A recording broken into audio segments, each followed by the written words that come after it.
All right, let's get to our next topic of conversation. Catherine Hogan is a high school teacher at Westwood Senior High in Hudson, one of our favorites around here, and she's on the line. Hi, Catherine. Hi, good morning, Elias. Good morning. Great to talk to you now. Bernard Drinville, Education Minister, announced yesterday that ministry exams for elementary and high school students, those were scheduled for January. They've been postponed to a later date. That date has not been confirmed yet. Yet another effect of the public sector strikes that are wreaking havoc on the education sector.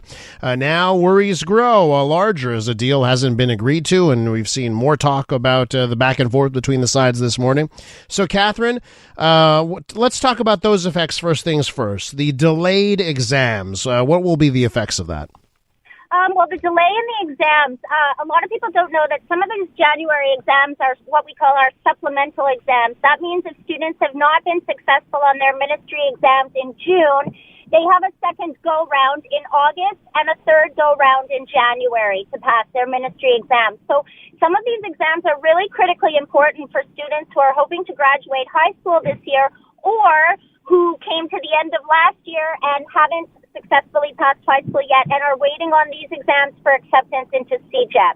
So I think for them it's quite a big worry because, of course, that could cause delays in the CEGEP application process. What are your concerns just overall with student success this school year? And I mean, the hits keep on coming. Obviously, we went through a pandemic period where school was not normal. Now we've got this. What are your concerns about the effect on student success? I mean, in a sense, Elias, these are the same kids that were affected early on in their academic careers by COVID. So they did miss out on some early education. And then again, this is sort of continuing. It's difficult because, of course, the teachers are fighting for the best for their students. They want the best in the classroom. But, of course, missing out on school and being out on strike causes students to have further delays just because they are missing out on days in school. And when, these exams do happen, if they happen and when they happen, I'm wondering about student success in those exams. Once you've missed so much class time, how can we expect, decent scores and results once those exams roll around? Well, I feel actually quite encouraged by the fact that if these are supplemental exams that students are taking, they have likely been studying now for these for a few months. So they'll know that they're coming up in January, and the success on them is quite important. So they will probably have been studying throughout the fall semester for some of these. The ones that they will not have done so for, though, are some of the ones like the elementary end-of-cycle exams that happen in the 6th grade.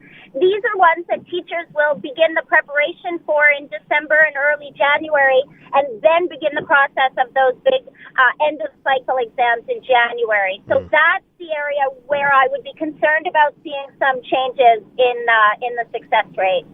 Catherine, what are you hearing strike-wise? Obviously we heard from a couple of the big unions this morning, their response to the latest offers. What have you heard? What's the latest that you've heard about this strike? Well, of course, yesterday's day was a bit disappointing. Obviously, what we were hoping for was definitely going to be a good offer and something that we could go forward with, and it was not. So basically what we are hearing is to be prepared, be ready for general strike in the new year.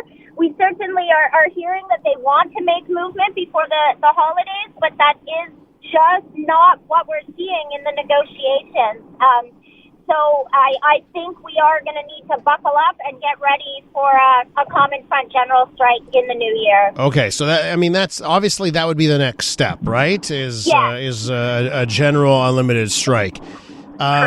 Obviously, you don't want that to happen, but it seems like you're in preparation mode. You'd say that there's a possibility here. Well, I think that yes, and I think that we are really quite passionate and energized by what we want in this negotiation, what we want for the kids and what we want going forward for public education. So I think we're ready to say this is the time now when we want to fight back and get what the kids deserve. So I think in that sense, we're a little bit more leaning towards more drastic measures than we have been in past years, certainly since I began teaching. They say a good negotiation leads to both sides not being completely happy. I just want to, always, right? So, but what are the limits? Like, what are the limits of unhappiness with the final deal that you'll be willing to accept here? Because I know for a lot of parents, they're willing to give you the break over the holidays, and they're willing to say, yeah, holidays, keep negotiating. But I feel some parents, come January, the second week of January, they're going to say, no, get the kids back in class. Absolutely, and that's what we all want as well, Elias. All the teachers want the kids back in school. But again, the non-negotiators, I think, need to be on classroom composition, how classes are coming together, the number of students in each classroom, the number of students with special needs in the classroom, and then the services that are required to support these students. I think those are non-negotiables for us, and I think that the parents, they are in favor of that as well. They know that we want the best for their kids, and right now, this government is not providing that, and the services need to change. How much do you pay attention to the headlines? How much does it matter when you hear, whether it's a radio report, François Legault says we'll have a deal by Monday, that kind of stuff? Do you pay attention to that stuff, or do you view it as noise, whether it's talk from the government or talk from the union? Great question. I do filter out the noise. I'm certainly one that does follow the news headlines, and I like to know what's going on in the negotiations each day.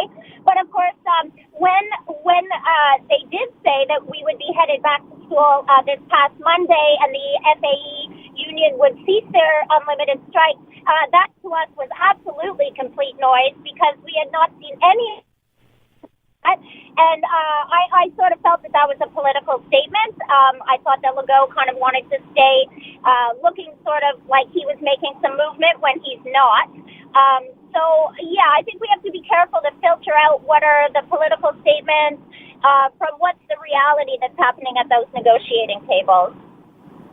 And how do you view the holiday break? The holiday break is always a time for teachers to get a little bit of a break and a breather, right? Yeah. It always comes at a time where everyone needs a break.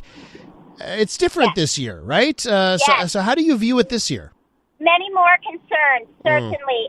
Teachers definitely, it's been a hard December, especially for our colleagues that have been out on a general. It is an incredibly difficult December. I'm seeing a lot on social media, actually, Elias, of parents asking, what are the best gifts for teachers this year? How can we help you out? Do grocery cards help? And just really kind things where they're how they can support the teachers during this really difficult time. Because, yes, everyone is exhausted. They need the break. Just like the kids, the teachers need the break as well. And it is going to be a little bit of a more difficult holiday this year, I think, for anybody really on the common front. Catherine, Merry Christmas. We have to leave it there. We'll talk again in 2024. I'm looking forward to it, Elias. That is Catherine Hogan right there, high school teacher at Westwood Senior High in Hudson.